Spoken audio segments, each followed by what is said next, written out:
আসসালামু আলাইকুম। রাতের বাজে ২টা ২০। তো কাজ শেষ করে রুমে যাইতেছি। যা রান্না করে খাইতে হবে, এই টেনশন। রোজার মাস।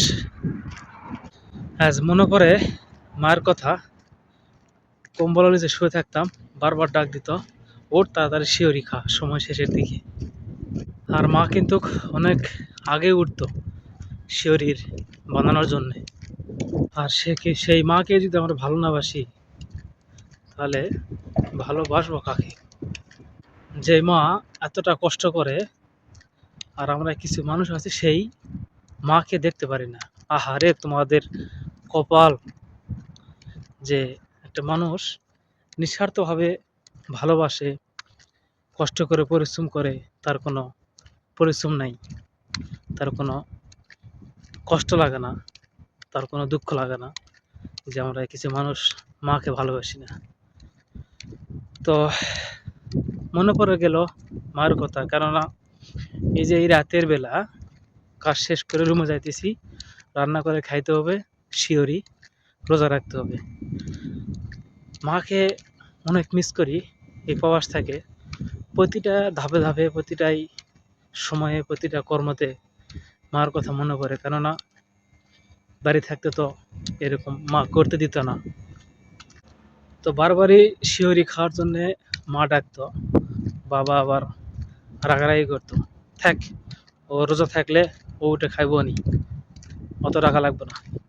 মা তো জানে যে না, রোজা থাকবে, ডাক দেই আসবে, এটা তো মা জানে। এই জন্য কিন্তু মা বেশি বেশি বারবার ডাকে। শীতের সময় রোজা আসছে, আর কম্বল নিচ থেকে তো, ভিতর থেকে তো বের হওয়ার কোনো প্রশ্নই আসে না, সহজে বের হইতাম না, বারবার ডাক দিত মা। আর এই মাকে যদি প্রবাস থেকে মিস না করি, কাকে করবো? এই জন্যই বলি, সবার শেষ মা, মাই। মায়ের মতো ভালোবাসা, আদর, সোহাগ কেউ দিতে পারবে না এই দুনিয়াতে। এরকম কে আর ভালোবাসবে, যার কোনো স্বার্থ নাই, স্বার্থ ছাড়াই ভালোবাসা যায়, সে একমাত্র হচ্ছে মা।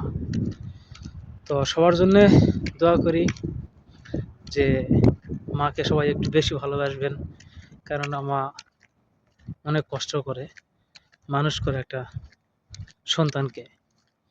তো আমরাই কিছু সময় দেখা গেছে যে মায়ের ভালোবাসাটা বুঝতে পারি না।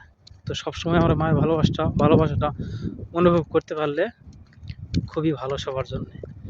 তো ভালো থাকবেন, সুস্থ থাকবেন। প্রবাস থেকে আমি আলামিন। আল্লাহ হাফেজ।